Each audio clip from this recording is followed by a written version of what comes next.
2026-27ನೇ ಸಾಲಿನ ಆಯವ್ಯಯದ ಮೇಲೆ ಚರ್ಚೆ ಮಾಡಲಿಕ್ಕೆ ಅವಕಾಶ ಕೊಟ್ಟಿದ್ದಕ್ಕೆ ತಮಗೆ ಧನ್ಯವಾದಗಳನ್ನು ಸಮರ್ಪಿಸುತ್ತಾ 5 ನಿಮಿಷ ಮುಗಿಸಬೇಕು. ಮತ್ತೆ 15 ನಿಮಿಷದಲ್ಲಿ ಮುಗಿಸ್ತೀನಿ ಸರ್. ಮುಗಿಸಬೇಕು. ಕರ್ನಾಟಕ ರಾಜ್ಯದ ಇತಿಹಾಸದಲ್ಲಿ ಬಹಳ ಸುದೀರ್ಘವಾಗಿ ಆಡಳಿತವನ್ನು ನಡೆಸಿದಂತ ಮತ್ತೆ ದಾಖಲೆಯ 17ನೆಯ ಬಜೆಟ್ ಅನ್ನ ಈ ನಾಡಿನ ಜನತೆಗೆ ಸಮರ್ಪಿಸಿದಂತ ಮಾನ್ಯ ಮುಖ್ಯಮಂತ್ರಿಗಳಾದಂತ ಸಿದ್ದರಾಮಯ್ಯನವರಿಗೆ ನಾನು ಅಭಿನಂದನೆಗಳನ್ನು ಸಲ್ಲಿಸುತ್ತಾ, ಮುಖ್ಯಮಂತ್ರಿ ಸಿದ್ದರಾಮಯ್ಯನವರು ಮಂಡಿಸಿರ್ತಕ್ಕಂಥ ಈ ಸಾಲಿನ ಬಜೆಟ್ ಕೇವಲ ಜನಪ್ರಿಯ ಯೋಜನೆಗಳಿಗೆ ಸೀಮಿತವಾಗದೆ ರಾಜ್ಯದ ಸುಸ್ಥಿರ ಅಭಿವೃದ್ಧಿ ಮತ್ತೆ ತಾಂತ್ರಿಕತೆಯ ಪ್ರಗತಿಯನ್ನ ದೃಷ್ಟಿಯಲ್ಲಿಟ್ಟುಕೊಂಡಂತಹ ಒಂದು ಪ್ರಗತಿಪರ ಮತ್ತೆ ರಾಜ್ಯದ ದೂರದೃಷ್ಟಿಯನ್ನು ಉಳ್ಳಂತಹ ಬಜೆಟ್ ಅಂತ ಈ ಬಜೆಟ್ ಅನ್ನ ವಿಶ್ಲೇಷಿಸಬಹುದು ಅಧ್ಯಕ್ಷರೇ. ಇಂದಿನ ಕಳೆದ ಸಾಲಿನ ಬಜೆಟ್ ಅನ್ನ ವಿರೋಧ ಪಕ್ಷಗಳು ಟೀಕೆ ಮಾಡತಕ್ಕಂಥ ಸಂದರ್ಭದಲ್ಲಿ ಕೇವಲ ಗ್ಯಾರಂಟಿ ಯೋಜನೆಗಳಿಗೆ ನಮ್ಮ ಸರ್ಕಾರ ಸೀಮಿತವಾಗಿದೆ, ಗ್ಯಾರಂಟಿ ಬಿಟ್ಟು ಹೊರಗಡೆ ಬರಲೇ ಇಲ್ಲ ಅಂತಕ್ಕಂಥದ್ದನ್ನ ಹಲವಾರು ರೀತಿಯ ಚರ್ಚೆಗಳನ್ನ ಮಾನ್ಯ ವಿರೋಧ ಪಕ್ಷದ ನಾಯಕರು ಸದಸ್ಯರುಗಳು ಮಾಡಿದಂಥ ಸಂದರ್ಭದಲ್ಲಿ ಇವತ್ತು ರಾಜ್ಯದ ಎಲ್ಲ ವಿಧಾನಸಭಾ ಕ್ಷೇತ್ರಗಳಲ್ಲಿ ಅಭಿವೃದ್ಧಿ ಕಾರ್ಯ ನಡೀತಾ ಇದೆ ಅಧ್ಯಕ್ಷರೇ. ಅದು ಕಳೆದ ಸಾಲಿನಲ್ಲೂ ಇರ್ಬೋದು, ಈ ಸಾಲಿನಲ್ಲೂ ಅದು ಮುಂದುವರಿಸ್ತಾ ಇರತಕ್ಕಂಥದ್ದನ್ನು ನಾವೆಲ್ಲ ಗಮನಿಸಬಹುದು ಅಧ್ಯಕ್ಷರೇ. ಕರ್ನಾಟಕದ ಈ ಸಾಲಿನ ಬಜೆಟ್ ಸಾಮಾಜಿಕ ಕಲ್ಯಾಣ ಮತ್ತೆ ರಾಜ್ಯದ ಅಭಿವೃದ್ಧಿ ಎರಡನ್ನ ದೃಷ್ಟಿಯಲ್ಲಿ ಇಟ್ಟುಕೊಂಡು ಮಾಡಿದಂತ ಬಜೆಟ್ ಅಂತಕ್ಕಂಥದ್ದು ಎದ್ದು ಕಾಣ್ತಾ ಇದೆ ಅಧ್ಯಕ್ಷರೇ. ಇವತ್ತು ಕೃಷಿ ಕ್ಷೇತ್ರಕ್ಕೆ ಸಂಬಂಧಪಟ್ಟಂತೆ ಮಾನ್ಯ ಮುಖ್ಯಮಂತ್ರಿಗಳು ಮಂಡಿಸಿರ್ತಕ್ಕಂಥ ಬಜೆಟ್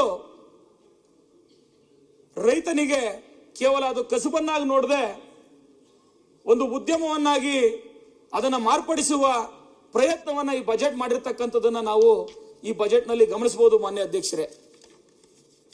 ಇವತ್ತು ಒಣಭೂಮಿ ಕೃಷಿಯನ್ನ ಉತ್ತೇಜನ ಮಾಡಲಿಕ್ಕೆ ಎತ್ತಿನ ಹೊಳೆ ಮತ್ತೆ ಕೃಷ್ಣಾ ಮೇಲ್ದಂಡೆ ಯೋಜನೆಗಳಂತಹ ಬೃಹತ್ ನೀರಾವರಿ ಯೋಜನೆಗಳಿಗೆ ಸುಮಾರು 25,000 ಕೋಟಿಗೂ ಹೆಚ್ಚು ಅನುದಾನವನ್ನ ಮೀಸಲಿಟ್ಟಿರ್ತಕ್ಕಂಥದ್ದು ನಮ್ಮ ಸರ್ಕಾರ ಕೃಷಿಗೆ ಒತ್ತನ್ನು ಕೊಟ್ಟಿರ್ತಕ್ಕಂಥದ್ದನ್ನ ಮತ್ತೊಮ್ಮೆ ಸಿದ್ದರಾಮಯ್ಯನವರು ಮಾನ್ಯ ಚಲುವರಾಯಸ್ವಾಮಿಯವರು ನಿರೂಪಿಸಿರ್ತಕ್ಕಂಥದ್ದನ್ನ ಈ ಬಜೆಟ್ ನಲ್ಲಿ ನಾವು ಗಮನಿಸಬಹುದು ಅಧ್ಯಕ್ಷರೇ. ಮಾನ್ಯ ಅಧ್ಯಕ್ಷರೇ, ಈ ಸಾಲಿನ ಬಜೆಟ್ನ ಮತ್ತೊಂದು ವಿಶೇಷತೆ ಏನು ಅಂತಂದ್ರೆ ಮಾನವ ಸಂಪನ್ಮೂಲ ಮತ್ತೆ ಶಿಕ್ಷಣಕ್ಕೆ ಒತ್ತನ್ನು ಕೊಟ್ಟಿರ್ತಕ್ಕಂಥದ್ದನ್ನ ಬಹಳ ಸೂಕ್ಷ್ಮವಾಗಿ ಗಮನಿಸಬಹುದು ಅಧ್ಯಕ್ಷರೇ. ಕಾಂಗ್ರೆಸ್ ಸರ್ಕಾರವು ಶಿಕ್ಷಣದ ಭದ್ರ ಬುನಾದಿಯ ಮೂಲಕ ದೀರ್ಘಕಾಲಿಕ ಗುರಿಯನ್ನ ಸಾಧಿಸಲು ಉದ್ದೇಶಿಸಿದೆ ಅಂತಕ್ಕಂಥದ್ದನ್ನ ಈ ಬಜೆಟ್ ನಲ್ಲಿ ನಾವು ಗಮನಿಸಬಹುದು ಅಧ್ಯಕ್ಷರೇ. ದೀರ್ಘಕಾಲೀನ ಅಭಿವೃದ್ಧಿಗೆ ಶಿಕ್ಷಣವೇ ಅಡಿಪಾಯ ಅಧ್ಯಕ್ಷರೇ ಎಂಬ ಆಶಯ ನಮ್ಮ ಸರ್ಕಾರ ಇಟ್ಕೊಂಡಿದೆ ಅಧ್ಯಕ್ಷರೇ. ಈ ಶಿಕ್ಷಣಕ್ಕೆ ಒತ್ತನ್ನು ಕೊಡುವ ಮುಖೇನ ಇವತ್ತು ಗ್ರಾಮೀಣ ಪ್ರದೇಶದಲ್ಲಿ ನಾವೆಲ್ಲ ಗ್ರಾಮೀಣ ಪ್ರದೇಶದ ಕ್ಷೇತ್ರಗಳನ್ನು ಪ್ರತಿನಿಧಿಸಿದವರು ಅಧ್ಯಕ್ಷರೇ. ಸುಮಾರು 800 ಕೆಪಿಎಸ್ ಶಾಲೆಗಳನ್ನ ಕರ್ನಾಟಕ ಪಬ್ಲಿಕ್ ಶಾಲೆಗಳನ್ನ ಮಾದರಿ ಶಾಲೆಗಳನ್ನ ಸ್ಥಾಪನೆ ಮಾಡತಕ್ಕಂಥದಕ್ಕೆ 3,900 ಕೋಟಿಗಳನ್ನ ಅನುದಾನವನ್ನ ಮೀಸಲಿರಿಸಿ ಇವತ್ತು ಶಿಕ್ಷಣಕ್ಕೆ ಒತ್ತನ್ನು ಕೊಟ್ಟು ಗ್ರಾಮೀಣ ಪ್ರದೇಶದಲ್ಲಿ ಏನು ಶಿಕ್ಷಣದಿಂದ ವಂಚಿತ ಆಗಿದೆ ಅಂತ ಶಾಲೆಗಳನ್ನ ಗುರುತಿಸಿ ಅದನ್ನ ಮೇಲ್ದರ್ಜೆಗೇರಿಸಿ ಅದಕ್ಕೆ ಒತ್ತನ್ನು ನೀಡಿ ಗ್ರಾಮೀಣ ಪ್ರದೇಶದ ಶಿಕ್ಷಣಕ್ಕೆ ಒತ್ತು ಕೊಟ್ಟಿರ್ತಕ್ಕಂಥದ್ದಕ್ಕೆ ಮಾನ್ಯ ಶಿಕ್ಷಣ ಸಚಿವರಾಗಿರ್ತಕ್ಕಂಥ ಮಧು ಬಂಗಾರಪ್ಪನವರಿಗೆ ಮತ್ತೆ ಮುಖ್ಯಮಂತ್ರಿಗಳಿಗೆ ವಿಶೇಷವಾದಂಥ ಕೃತಜ್ಞತೆಗಳನ್ನ ಗ್ರಾಮೀಣ ಭಾಗದ ಶಾಸಕನಾಗಿ ನಾನು ಸಲ್ಲಿಸಬೇಕಾಗ್ತದೆ ಅಧ್ಯಕ್ಷರೇ. ಇವತ್ತು ಮಾನವ ಸಂಪನ್ಮೂಲ ಅಭಿವೃದ್ಧಿಗೆ ಅಧ್ಯಕ್ಷರೇ ನಮ್ಮ ಸರ್ಕಾರ ಕೊಟ್ಟಿರ್ತಕ್ಕಂಥ ಒತ್ತು ಇವತ್ತು ಗುಣಮಟ್ಟದ ಮಾನವ ಸಂಪನ್ಮೂಲ ನಿರ್ಮಾಣ ಮಾಡಲಿಕ್ಕೆ ಶಿಕ್ಷಕರ ನೇಮಕ ಮಾಡ್ತಕ್ಕಂಥದ್ದು ಇರ್ಬೋದು, ಉನ್ನತ ಶಿಕ್ಷಣ ಸುಧಾರಣೆ ಮಾಡ್ತಕ್ಕಂಥದ್ದು ಇರ್ಬೋದು, ಕೌಶಲ್ಯಾಭಿವೃದ್ಧಿ ಕಾರ್ಯಕ್ರಮಗಳನ್ನ ಬಜೆಟ್ ನಲ್ಲಿ ಘೋಷಣೆ ಮಾಡ್ತಕ್ಕಂಥದ್ದು ಇರ್ಬೋದು ಅಧ್ಯಕ್ಷರೇ. ಇದರಿಂದ ಮಾನವ ಸಂಪನ್ಮೂಲ ಅಭಿವೃದ್ಧಿ ಆಗ್ತದೆ ಅಂತಕ್ಕಂಥದಕ್ಕೆ ಬಜೆಟ್ ನಲ್ಲಿ ಇದು ಸಾಬೀತಾಗಿದೆ ಅಧ್ಯಕ್ಷರೇ. ಇವತ್ತು ಆರೋಗ್ಯ ಕ್ಷೇತ್ರಕ್ಕೆ ಇವತ್ತು ಕರ್ನಾಟಕ ರಾಜ್ಯದಲ್ಲಿ ದಿನೇಶ್ ಗುಂಡೂರಾವ್ ಅವರು ಆರೋಗ್ಯ ಸಚಿವರಾದಂಥ ಸಂದರ್ಭದಲ್ಲಿ ಇವತ್ತು ಬಹಳ ವಿಭಿನ್ನ ರೀತಿಯಲ್ಲಿ ಬಹಳ ಗ್ರಾಮೀಣ ಪ್ರದೇಶಗಳಿಗೆ, ತಾಲೂಕು ಮಟ್ಟದ ಆಸ್ಪತ್ರೆಗಳಿಗೆ, ಜಿಲ್ಲಾ ಮಟ್ಟದ ಆಸ್ಪತ್ರೆಗಳಿಗೆ ಹೊಸ ಕಾಯಕಲ್ಪವನ್ನು ಕೊಡ್ತಕ್ಕಂಥದ್ರ ಜೊತೆಗೆ 100 ಬೆಡ್ಗಿನ ಹಾಸಿಗೆಗಳನ್ನ ನೀಡ್ತಕ್ಕ ಸೌಲಭ್ಯ ಇರತಕ್ಕಂಥ ಆಸ್ಪತ್ರೆಯನ್ನ ಮಂಜೂರು ಮಾಡ್ತಕ್ಕಂಥದ್ದು ಇರ್ಬೋದು. ಅದರ ಜೊತೆಯಲ್ಲಿ ಜಿಲ್ಲಾ ಮಟ್ಟದ ಆಸ್ಪತ್ರೆಗಳಿಗೆ ಆಧುನೀಕರಣ ವ್ಯವಸ್ಥೆಯನ್ನ ಕಲ್ಪಿಸ್ತಕ್ಕಂಥದ್ದು ಇರ್ಬೋದು ಅಧ್ಯಕ್ಷರೇ. ಇವೆಲ್ಲ ಗ್ರಾಮೀಣರ ಜನರ ಆರೋಗ್ಯ ಮಟ್ಟವನ್ನು ಸುಧಾರಣೆ ಮಾಡಲಿಕ್ಕೆ ನಮ್ಮ ಸರ್ಕಾರ ಇವತ್ತು ಬಹಳ ಮುತುವರ್ಜಿಯನ್ನು ವಹಿಸಿದೆ, ಕಾಳಜಿಯನ್ನು ವಹಿಸಿದೆ ಅಂತ ಒಬ್ಬ ಕಾಂಗ್ರೆಸ್ ಪಕ್ಷದ ಶಾಸಕನಾಗಿ ಹೆಮ್ಮೆಯಿಂದ ಹೇಳ್ಕೋಬೇಕಾಗ್ತದೆ ಅಧ್ಯಕ್ಷರೇ. ಇವತ್ತು ಮೂಲಭೂತ ಸೌಕರ್ಯ ಅಭಿವೃದ್ಧಿಗೆ ನಮ್ಮ ಸರ್ಕಾರ ಕೊಟ್ಟಿರ್ತಕ್ಕಂಥ ಒತ್ತು ಅಧ್ಯಕ್ಷರೇ. ನಮ್ಮ ಬೆಂಗಳೂರು ಈ ರಾಜ್ಯದ ಆರ್ಥಿಕತೆಯ ಇಂಜಿನ್ ಅಧ್ಯಕ್ಷರೇ. ಬೆಂಗಳೂರು ಮತ್ತೆ ಇತರ ನಗರಗಳ ಅಭಿವೃದ್ಧಿಗೆ ಈ ರಾಜ್ಯ ಸರ್ಕಾರ ಕೊಟ್ಟಿರ್ತಕ್ಕಂಥ ವಿಶೇಷವಾದಂತ ಕೊಡುಗೆಗಳು ಅಧ್ಯಕ್ಷರೇ. ಇವತ್ತು ಬೆಂಗಳೂರಿನ ಅಭಿವೃದ್ಧಿಗೆ ಮಾನ್ಯ ಗೌರವಾನ್ವಿತ ಉಪಮುಖ್ಯಮಂತ್ರಿಗಳಾದಂತಹ ಡಿ ಕೆ ಶಿವಕುಮಾರ್ ಅವರು ಬೆಂಗಳೂರಿಗೆ ಒಂದು ನವ ಬೆಂಗಳೂರನ್ನ ನಿರ್ಮಾಣ ಮಾಡಬೇಕು ಅಂತ ಹೇಳಿ, ಬೆಂಗಳೂರಿನ ಸಮಸ್ಯೆಗಳನ್ನ ನಿವಾರಣೆ ಮಾಡಬೇಕು ಅಂತ ಹೇಳಿ ಇವತ್ತು 7,000 ಕೋಟಿಯ ಬಜೆಟಿನ ಒಂದು ಬೃಹತ್ ಗಾತ್ರದ ಅನುದಾನವನ್ನ ಬೆಂಗಳೂರು ಅಭಿವೃದ್ಧಿಗೆ ಮೀಸಲಿಟ್ಟಿದ್ದಾರೆ ಅಧ್ಯಕ್ಷರೇ. ಅದು ಟನಲ್ ನಿರ್ಮಾಣ ಇರತಕ್ಕಂಥದ್ದು ಇರ್ಬೋದು, ಮೆಟ್ರೋ ರೈಲಿನ ವಿಸ್ತರಣೆ ಇರತಕ್ಕಂಥದ್ದು ಇರ್ಬೋದು, ಇದರ ಜೊತೆಗೆ ಉಪನಗರಗಳ ರೈಲನ್ನ ನಿರ್ಮಾಣ ಮಾಡತಕ್ಕಂಥದ್ದು ಇರ್ಬೋದು, ಲಾಜಿಸ್ಟಿಕ್ ಸುಧಾರಣೆ ಇರ್ಬೋದು, ಹೊಸ ವಿಮಾನ ನಿಲ್ದಾಣ ಅಧ್ಯಕ್ಷರೇ. ಇವುಗಳೆಲ್ಲದರಿಂದ ಸುಗಮ ಸಂಚಾರಕ್ಕೆ ವ್ಯವಸ್ಥೆಯಾಗಿ, ಬಂಡವಾಳ ಹೂಡಿಕೆಗೆ ಆಕರ್ಷಣೆಯಾಗಿ, ಉದ್ಯೋಗ ಸೃಷ್ಟಿಗೆ ಮುಂದಿನ 10-20 ವರ್ಷಗಳಲ್ಲಿ ಲಾಭವನ್ನು ನೀಡತಕ್ಕಂಥ ಉದ್ದೇಶವನ್ನು ನಮ್ಮ ಸರ್ಕಾರ ಇಟ್ಕೊಂಡಿದೆ ಅಧ್ಯಕ್ಷರೇ.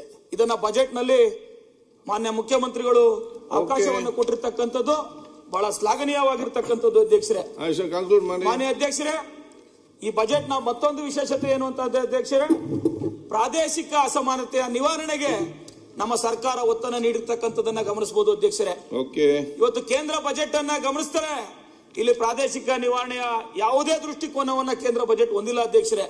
ಇವತ್ತು ಕಲ್ಯಾಣ ಕರ್ನಾಟಕ, ಹೈದರಾಬಾದ್ ಕರ್ನಾಟಕ ಇರ್ಬೋದು, ಮಲೆನಾಡು ಕರ್ನಾಟಕ ಇರ್ಬೋದು, ಕರಾವಳಿ ಕರ್ನಾಟಕ ಇರ್ಬೋದು, ಇದೆಲ್ಲದರ ಅಭಿವೃದ್ಧಿಗೆ ಅನುದಾನ ಒದಗಿಸಿರ್ತಕ್ಕಂಥದ್ದು, ಸಮಗ್ರ ಕರ್ನಾಟಕದ ಅಭಿವೃದ್ಧಿಗೆ ನಾವು ಒತ್ತನ್ನು ನೀಡಿದ್ದೇವೆ ಅಂತಕ್ಕಂಥದ್ದನ್ನ ಬಜೆಟ್ ನಲ್ಲಿ ಮಾನ್ಯ ಮುಖ್ಯಮಂತ್ರಿಗಳು ನಿರೀಕ್ಷಿಸಿದ್ದಾರೆ ಅಧ್ಯಕ್ಷರೇ.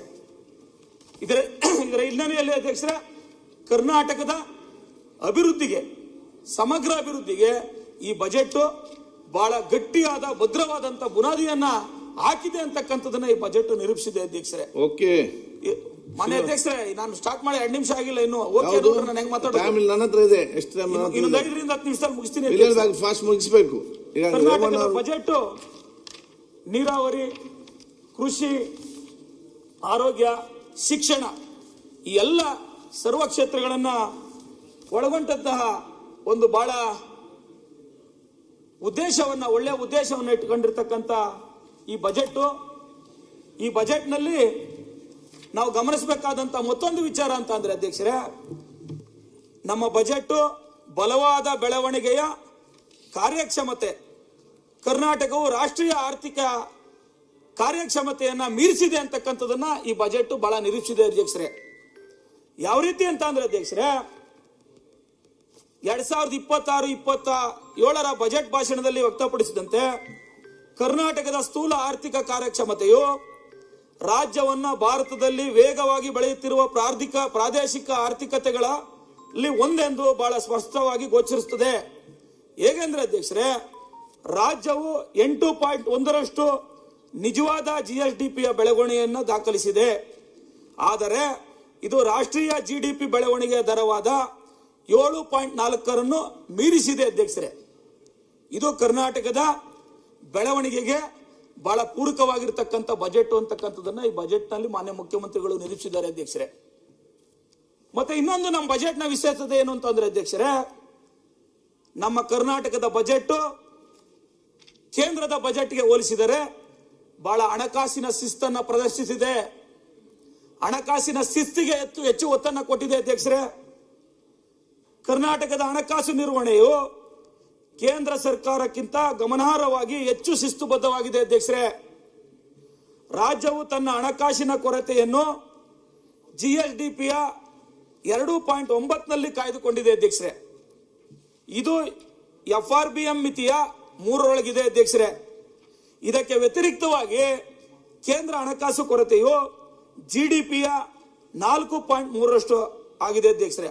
ಅಂದ್ರೆ ರಾಜ್ಯಕ್ಕಿಂತ ಹಣಕಾಸಿನ ಕೊರತೆ ಕೇಂದ್ರದ್ದು ಹೆಚ್ಚು ಎದ್ದು ಕಾಣ್ತಾ ಇರತಕ್ಕಂಥದ್ದನ್ನ ನೋಡಬಹುದು ಅಧ್ಯಕ್ಷರೇ. ಅಂದ್ರೆ ರಾಷ್ಟ್ರಕ್ಕಿಂತ ರಾಷ್ಟ್ರ ಬಜೆಟ್ಗಿಂತ ನಮ್ಮ ಬಜೆಟ್ GDPಯಲ್ಲಿ ಬಹಳ ಮುಂದಿದೆ ಅಂತಕ್ಕಂಥದ್ದನ್ನ, ಹಣಕಾಸಿನ ಶಿಸ್ತನ್ನ ಕಾಪಾಡಿಕೊಂಡಿದೆ ಅಂತಕ್ಕಂಥದ್ದನ್ನ ಬಹಳ ಸ್ಪಷ್ಟವಾಗಿ ಮಾನ್ಯ ಮುಖ್ಯಮಂತ್ರಿಗಳು ಸತತವಾಗಿ 17 ವರ್ಷದ ತಮ್ಮ ಅನುಭವವನ್ನ ರಾಜ್ಯದ ಅಭಿವೃದ್ಧಿಗೆ ಬಳಸ್ಕೊಂಡಿರ್ತಾರೆ ಅಂತಕ್ಕಂಥದ್ದನ್ನ ಬಹಳ ಸಂತೋಷದಿಂದ ಹೇಳ್ಬೇಕಾಗ್ತದೆ ಅಧ್ಯಕ್ಷರೇ.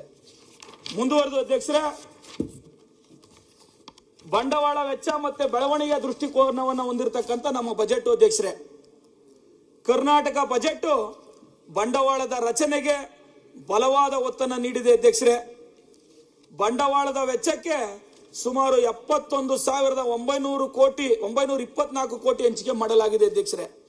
ಅದು ರಸ್ತೆ ಇರ್ಬೋದು, ನೀರಾವರಿ ಇರ್ಬೋದು, ನಗರ ಮೂಲಭೂತ ಸೌಕರ್ಯಗಳ ವಿಸ್ತರಣೆ ಇರ್ಬೋದು, ಮುಖ್ಯಮಂತ್ರಿಗಳ ಮೂಲ ಸೌಕರ್ಯ ಅಭಿವೃದ್ಧಿ ಕಾರ್ಯಕ್ರಮಗಳಿರ್ಬೋದು, ಅದರೆಲ್ಲದಕ್ಕೂ ಸಹ ಒತ್ತನ್ನು ಕೊಟ್ಟು ರಾಜ್ಯವನ್ನ ಸರ್ವಾಂಗೀಣ ಅಭಿವೃದ್ಧಿಗೆಯನ್ನು ತೆಗೆದುಕೊಂಡು ಹೋಗ್ಲಿಕ್ಕೆ ಏನು ಮುಖ್ಯಮಂತ್ರಿಗಳು ಗಮನವನ್ನು ಕೊಟ್ಟಿದ್ದಾರೆ ಅದು ಶ್ಲಾಘನೀಯವಾಗಿರ್ತಕ್ಕಂಥದ್ದು ಅಂತಕ್ಕಂಥ ಮಾತನ್ನ ಬಹಳ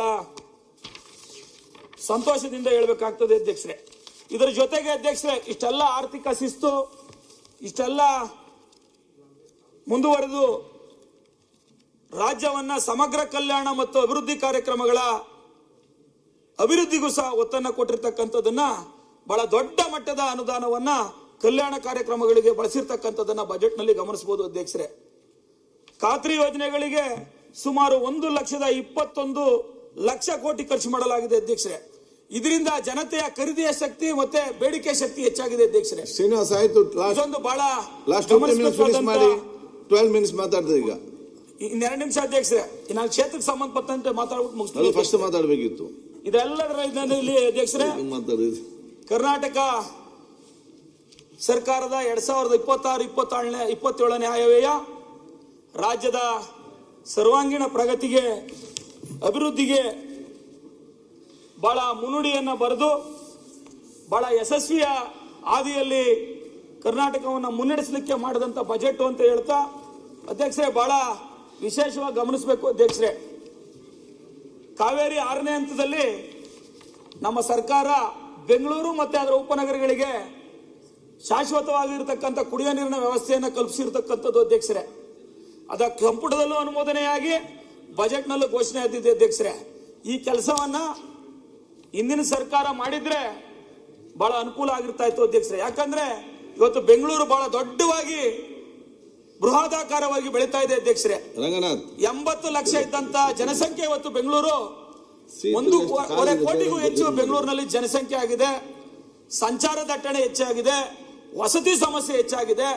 ಇದಕ್ಕೆ ಪರ್ಯಾಯವಾಗಿ ಬೆಂಗಳೂರು ಸುತ್ತಮುತ್ತ ಇರತಕ್ಕಂಥ ನಗರಗಳನ್ನ ಬೆಳೆಸಬೇಕಾಗಿತ್ತು ಅಧ್ಯಕ್ಷರೇ. ನಮ್ಮ ಬೆಂಗಳೂರು ಗ್ರಾಮಾಂತರ ಇರ್ಬೋದು, ರಾಮನಗರ ಇರ್ಬೋದು, ಬೆಂಗಳೂರು ಗ್ರಾಮಾಂತರದಲ್ಲಿ ಬರ್ತಕ್ಕಂಥ ನೆಲಮಂಗಲ, ದೇವನಹಳ್ಳಿ, ದೊಡ್ಡಬಳ್ಳಾಪುರ, ಹೊಸಕೋಟೆ ಭಾಗ ತಾಲೂಕುಗಳನ್ನ ಬೆಂಗಳೂರು ಉಪನಗರಗಳಾಗಿ ಇವತ್ತು ಬೆಳೆಸಲಿಕ್ಕೆ ಸರ್ಕಾರಗಳು ಮುಂದಾಗಬೇಕಾಗಿತ್ತು. ಆದ್ರೆ ಮುಂದಾಗಲಿಲ್ಲ. ನಮ್ಮ ಸರ್ಕಾರ ಇವತ್ತು ಬೆಂಗಳೂರು ಉಪನಗರಗಳನ್ನ ಬೆಳೆಸಿ ಅದಕ್ಕೆ ಮೂಲಭೂತ ಸೌಕರ್ಯಗಳನ್ನು ಒದಗಿಸಲಿಕ್ಕೆ ಹೆಚ್ಚನ್ನು ಒತ್ತು ಕೊಟ್ಟಿರ್ತಕ್ಕಂಥಕ್ಕೆ ಈ ಬಜೆಟ್ ಸಾಕ್ಷಿ ಅಧ್ಯಕ್ಷರೇ. ಕಾವೇರಿ 6ನೇ ಹಂತದಲ್ಲಿ ನೆಲಮಂಗಲ ಇರ್ಬೋದು, ದೊಡ್ಡಬಳ್ಳಾಪುರ ಇರ್ಬೋದು, ಹೊಸಕೋಟೆ ಇರ್ಬೋದು, ದೇವನಹಳ್ಳಿ ಇರ್ಬೋದು, ಈ ಎಲ್ಲ ತಾಲೂಕಿನ ನಗರ ಪ್ರದೇಶದ ಜನತೆಗೆ ಶಾಶ್ವತವಾಗಿರ್ತಕ್ಕಂಥ ಕುಡಿಯುವ ನೀರಿನ ವ್ಯವಸ್ಥೆಯನ್ನು ಕಲ್ಪಿಸಲಿಕ್ಕೆ ನೀರನ್ನು ಹಂಚಿಕೆ ಮಾಡಿದೆ ಅಧ್ಯಕ್ಷ. ನಮ್ಮ ಸರ್ಕಾರ. ಶ್ರೀನಿವಾಸ್ ಕಂಕ್ಲೂಡ್. ರೇವಣ್ಣ ಅವರು ನಿಮಿಷ ಅಧ್ಯಕ್ಷ, ಮನೆ ಸಭಾಧ್ಯಕ್ಷ 2 ನಿಮಿಷ. ರೇವಣ್ಣ ಅವರೇ, ಈ ಶಾಶ್ವತವಾಗಿರ್ತಕ್ಕಂಥ ಕುಡಿಯುವ ನೀರಿನ ವ್ಯವಸ್ಥೆಗೆ ಏನು ಹಂಚಿಕೆ ಮಾಡಿದೆ, ಈ ಕಾಮಗಾರಿಯನ್ನ ಆದಷ್ಟು ಬೇಗ ಪ್ರಾರಂಭ ಮಾಡಬೇಕು. ಇದನ್ನ ಜನತೆಗೆ ಈ ನೀರನ್ನ ಕುಡಿಯುವ ನೀರಿನ ವ್ಯವಸ್ಥೆಯನ್ನ ಕಲ್ಪಿಸಲಿಕ್ಕೆ ಮುಂದಾಗಬೇಕು ಅಂತಕ್ಕಂಥ ವಿನಂತಿಯನ್ನ ಮಾಡ್ತೇನೆ. ಇದರ ಜೊತೆಗೆ ಶ್ರೀನಿವಾಸ್ ಹೋಗುದಿಲ್ಲ, ಸುಮ್ಮನೆ ಮಾತಾಡಬೇಕು. ಕನ್ಕ್ಲೂಡ್ ಮಾಡ್ತೀನಿ. 2 ನಿಮಿಷ, 2 ನಿಮಿಷ ಸರ್. ಇದರ ಜೊತೆಯಲ್ಲಿ ಸುಮಾರು ನಮ್ಮ ನೆಲಮಂಗಲ ವಿಧಾನಸಭಾ ಕ್ಷೇತ್ರ, ಉತ್ತರ ಕರ್ನಾಟಕ, ಮಲೆನಾಡು ಕರ್ನಾಟಕ, ಕರಾವಳಿ ಕರ್ನಾಟಕಕ್ಕೆ ಹೆಬ್ಬಾಗಲು, ಆ ಕಡೆಯಿಂದ ಬರ್ತಕ್ಕಂಥ ಬೆಂಗಳೂರಿಗೂ ಹೆಬ್ಬಾಗಲು. 6-7 ದಶಕಗಳಿಂದ ಒಳಚರಂಡಿ ವ್ಯವಸ್ಥೆ ಇರಲಿಲ್ಲ. ಆ ಒಳಚರಂಡಿ ವ್ಯವಸ್ಥೆಯನ್ನ ಈ ಬಜೆಟ್ ನಲ್ಲಿ ನಮ್ಮ ನೆಲಮಂಗಲ ನಗರಸಭೆ ವ್ಯಾಪ್ತಿಗೆ ಒಳಚರಂಡಿ ವ್ಯವಸ್ಥೆಯನ್ನ ಮಂಜೂರು ಮಾಡಿ ಘೋಷಣೆ ಮಾಡಿದ್ದಾರೆ. ಸುಮಾರು 300 ಕೋಟಿ ವೆಚ್ಚದ ಅನುದಾನ. ಅದಕ್ಕೆ ಮಾನ್ಯ ವಿಶೇಷವಾಗಿ ಮುಖ್ಯಮಂತ್ರಿಗಳಿಗೆ, ಮಾನ್ಯ ನಗರಾಭಿವೃದ್ಧಿ ಸಚಿವರಾಗಿರ್ತಕ್ಕಂಥ ಬೈರತಿ ಸುರೇಶ್ ಅಣ್ಣ ಅವರಿಗೆ, ಮಾನ್ಯ ಉಪಮುಖ್ಯಮಂತ್ರಿಗಳಿಗೆ ನಾನು ಧನ್ಯವಾದಗಳನ್ನು ಸಮರ್ಪಿಸಿ ಈ ಕಾಮಗಾರಿಯನ್ನ ಆದಷ್ಟು ಬೇಗ ಟೆಂಡರ್ ಕರೆದು ಪ್ರಾರಂಭ ಮಾಡಬೇಕು ಅಂತ ನನ್ನ ಕ್ಷೇತ್ರದ ಜನತೆ ಪರವಾಗಿ ಮತ್ತೆ ನಾನು ವಿನಂತಿಸ್ತಾ, ಮೆಟ್ರೋ ರೈಲನ್ನ ಇವತ್ತು ಬೆಂಗಳೂರಿಗಿರ್ತಕ್ಕಂಥ ಸಂಚಾರದ ದಟ್ಟಣೆಯನ್ನ ಸಮಸ್ಯೆಯನ್ನ ನಿವಾರಣೆ ಮಾಡಲಿಕ್ಕೆ ನೆಲಮಂಗಲಕ್ಕೆ ಮೆಟ್ರೋ ರೈಲನ್ನ ಇನ್ನೇನು ಮಾದಾವರದವರೆಗೂ ಬಂದಿದೆ ಅಧ್ಯಕ್ಷರೇ, ಮಾದಾವರದಿಂದ ನೆಲಮಂಗಲದವರೆಗೂ ವಿಸ್ತರಣೆ ಮಾಡಬೇಕು. ಇದರಿಂದ ಲಕ್ಷಾಂತರ ಜನತೆಗೆ ಅನುಕೂಲ ಆಗ್ತದೆ ಅಂತಕ್ಕಂಥದ್ದನ್ನ ನಾನು ತಮ್ಮ ಮುಖಾಂತರ ವಿನಂತಿಸಿ, ಇದರ ಜೊತೆಗೆ ಎತ್ತಿನ ಹೊಳೆ ಯೋಜನೆ ಅಧ್ಯಕ್ಷರೇ, ಎತ್ತಿನ ಹೊಳೆಯಲ್ಲಿ ನೀರೇ ಬರಲ್ಲ ಅಂತ ಎಲ್ಲ ಟೀಕೆ ಮಾಡ್ತಾ ಇದ್ರು. ಮಾನ್ಯ ಉಪಮುಖ್ಯಮಂತ್ರಿಗಳಾಗಿರ್ತಕ್ಕಂಥ ಡಿ ಕೆ ಶಿವಕುಮಾರ್ ಅವರ ನಿರಂತರ ಶ್ರಮದಿಂದ ಇವತ್ತು ಎತ್ತಿನ ಹೊಳೆಯಲ್ಲಿ ನೀರನ್ನ ಎತ್ತಿ ಇವತ್ತು ಜನತೆಗೆ ಅದನ್ನ ಸಮರ್ಪಿಸ್ತಕ್ಕಂಥ ದಿನಗಳು ಹತ್ರ ಬಂದಿದೆ ಅಧ್ಯಕ್ಷರೇ. ಮಾನ್ಯ ಗೃಹ ಸಚಿವರಾಗಿರ್ತಕ್ಕಂಥ ಪರಮೇಶ್ವರ್ ಸಾಹೇಬ್ರವರ ಕ್ಷೇತ್ರದಲ್ಲಿ ಇವತ್ತು ಡ್ಯಾಮ್ ಅನ್ನ ಕಟ್ಟಲಿಕ್ಕೆ ಏನು ಯೋಜನೆಯನ್ನ ನಿರೂಪಿಸಿದರೆ, ಆ ಯೋಜನೆಯನ್ನ ಬೇಗ ಅನುಷ್ಠಾನ ಮಾಡಿ ನಮ್ಮ ಬೆಂಗಳೂರು ಗ್ರಾಮಾಂತರ ಜಿಲ್ಲೆ ನೆಲಮಂಗಲ ಇರ್ಬೋದು, ಹೊಸಕೋಟೆ ಇರ್ಬೋದು, ದೇವನಹಳ್ಳಿ ಭಾಗದ ಜನತೆಗೆ ಶಾಶ್ವತವಾಗಿ ಕುಡಿಯೋ ನೀರನ್ನ ವ್ಯವಸ್ಥೆಯನ್ನ ಕಲ್ಪಿಸ್ತಕ್ಕಂಥದ್ದು ಇರ್ಬೋದು, ಮತ್ತೆ ಅಂತರ್ಜಲ ಮಟ್ಟವನ್ನ ವೃದ್ಧಿಸಲಿಕ್ಕೆ, ಕೆರೆಯನ್ನ ತುಂಬಿಸ್ಲಿಕ್ಕೆ ನೀರವನ್ನ ನೀಡಬೇಕು ಅಂತ ತಮ್ಮ ಮುಖಾಂತರ ಸರ್ಕಾರಕ್ಕೆ ವಿನಂತಿಯನ್ನ ಮಾಡ್ತಾ, ಮತ್ತೆ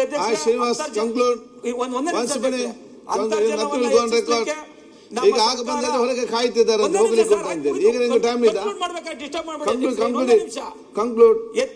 ಎತ್ತಿನ ಹೊಳೆ ಯೋಜನೆ ಸುಮ್ಮನೆ ಎತ್ತಿನಲ್ಲಿ ಎಷ್ಟು ಆಯ್ತು ಮಾತಾಡೋದು? ಒಂದೇ ನಿಮಿಷ ಸರ್, ಕಂಕ್ಲೂಡ್ ಮಾಡಿ. ಒಂದೇ ನಿಮಿಷ ಕನ್ಕ್ಲೂಡ್ ಮಾಡ್ತೀನಿ ಸರ್. ಇದ್ರ ಜೊತೆಗೆ ಅಂತರ್ಜಲವನ್ನ ವೃದ್ಧಿ ಮಾಡಲಿಕ್ಕೆ ನಮ್ಮ ಸರ್ಕಾರ ವೃಷಭಾವತಿ ಯೋಜನೆಯನ್ನ ಕೈಗೆತ್ತಿಕೊಂಡಿತ್ತು ಅಧ್ಯಕ್ಷರೇ. ಆದ್ರೆ ನನ್ನ ಕ್ಷೇತ್ರದಲ್ಲಿ ವಿರೋಧ ಪಕ್ಷಗಳು ಬಹಳ ವ್ಯವಸ್ಥಿತವಾದಂತ ಅದ್ರ ಬಗ್ಗೆ ಟೀಕೆ ಮಾಡಿದ್ರಿಂದ ಜನರು ಗೊಂದಲ ಆಗಿದ್ದಾರೆ. ಆ ಯೋಜನೆ ಬಗ್ಗೆ ಬಹಳ ಒಂದು ಗೊಂದಲ ಇದೆ, ಆರೋಗ್ಯದ ಮೇಲೆ ಪರಿಣಾಮ ಬೀರ್ತದೆ ಅಂತ ಹೇಳಿ ಇವತ್ತು ಎಲ್ಲ ಟೀಕೆ ಮಾಡ್ತಾ ಇದ್ದಾರೆ. ನನ್ನ ಕ್ಷೇತ್ರದ ಜನತೆಗೆ ತಪ್ಪು ಸಂದೇಶ ಹೋಗಿದೆ. ಹಾಗಾಗಿ 2ನೇ ಹಂತದಲ್ಲಿ ಏನ್ ಶುದ್ಧೀಕರಣ ಮಾಡಿ ನೀರು ಕೊಡ್ತೀನಿ ಅಂತ ಹೇಳಿದ್ರೆ ಅದು ನನ್ನ ಕ್ಷೇತ್ರಕ್ಕೆ ಬೇಡ ಅಧ್ಯಕ್ಷರೇ. 3ನೇ ಹಂತದಲ್ಲಿ ಶುದ್ಧೀಕರಣ ಮಾಡಿ ಅಂತರ್ಜಲವನ್ನು ಹೆಚ್ಚಿಸಲಿಕ್ಕೆ ನನ್ನ ಕ್ಷೇತ್ರಕ್ಕೆ ನೀರು ಕೊಡಬೇಕು.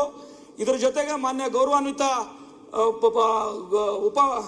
ನಮ್ಮ ಗೃಹ ಸಚಿವರು ಇಲ್ಲೇ ಇದ್ದಾರೆ. ಬೆಳಗಾಂ ಅಧಿವೇಶನದಲ್ಲಿ 2023ರಲ್ಲಿ ನನಗೆ ಮಾತನ್ನ ಕೊಟ್ಟಿದ್ರು, ಸೋಲೂರು ಹೋಬಳಿಯ ಕೇಂದ್ರ ಸ್ಥಾನಕ್ಕೆ ಪೊಲೀಸ್ ಸ್ಟೇಷನ್ ಕೊಡ್ತೀನಿ ಅಂತ ಹೇಳಿ. ಈ ಬಜೆಟ್ ನಲ್ಲಿ ರಾಜ್ಯದಲ್ಲಿ ಒಂದೇ ಒಂದು ಸ್ಟೇಷನ್ ಕೊಟ್ಟರು ನಿನ್ಗೆ ಕೊಡ್ತೀನಪ್ಪ ಸೀನಪ್ಪ ಅಂತ ಹೇಳಿದ್ರು, ಆದ್ರೆ ಘೋಷಣೆ ಆಗಿಲ್ಲ.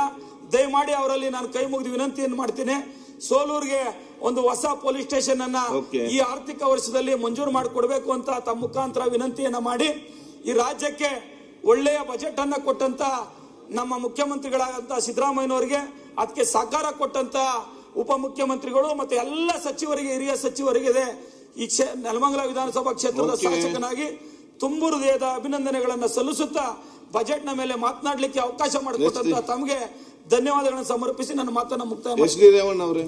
ಮಾನ್ಯ ಸಭಾಧ್ಯಕ್ಷರೇ, ಎಲ್ಲರೂ ಕೂಡ ಬಹಳ ಸದಸ್ಯ ಮಾತಾಡ್ಲಿಕ್ಕಿದ್ದಾರೆ, ಎಲ್ಲರಿಗೂ ಅವಕಾಶ ಕೊಡ್ತೇನೆ. ತಾವೆಲ್ಲರೂ ಕೂಡ ಸೀನಿಯರ್ಸ್ ಮಾತಾಡ್ತೇವೆ, ತಾವೆಲ್ಲರೂ ತಮ್ಮ ಸಹಕಾರ ಕೊಡ್ಬೇಕು ಕೇಳ್ತೀವಿ.